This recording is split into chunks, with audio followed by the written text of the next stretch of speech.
Ang mga tao ba'y pinanganak na masama? O sila ba ay naging masama dahil sa mga pangyayari sa kanilang buhay?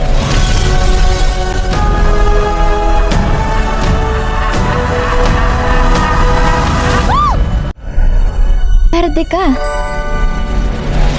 Ako nga.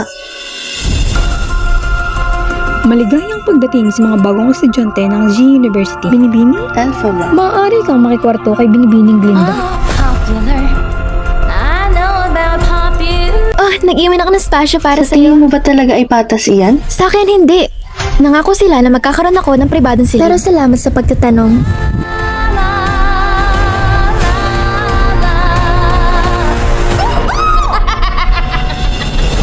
Pakisuyong maupo ang lahat at ngayon ang Oz, ang isang tunay na salamangkero ang nagtataglay ng tunay na mahika ay naging bihira na. Napakaganda. Ikaw ba ang gumawa ng lahat ng yun? Paano mo nagawa yun? Hindi ko alam. Hindi ko pa nalalaman. Ikaw, sumama ka sa akin. Sige. Hindi ka. Ikaw.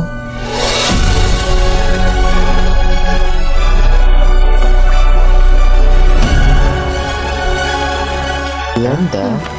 Ew! Alam ko. Sa lola ko yan.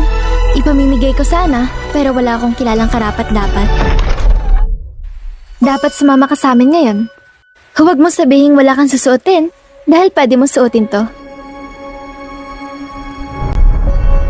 Something has changed within me. Wala siyang pakialam sa sinasabi ng iba. Something is not the same. Siyempre meron. Nagkukunwari lang siyang wala. Ang kamanghamanghang wizard ng Oz ay tumatawag sa iyo sa Emerald City. Ano? Upang makilala mo ang wizard. Gumagawa yun. Ito na iyong sandali, papunta na ako.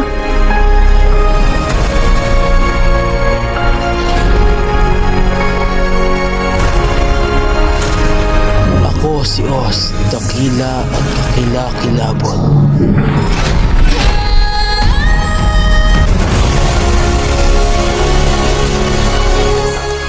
May masamang nangyayari sa Oz.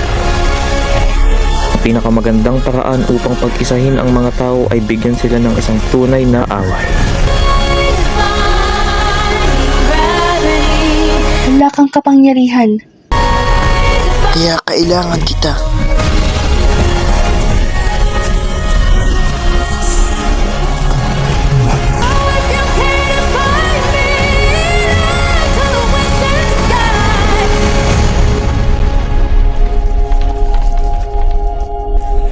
Huwag kang matakot.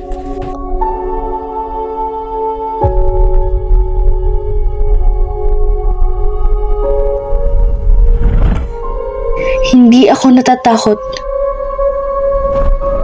Ang wizard ang dapat matakot sa akin.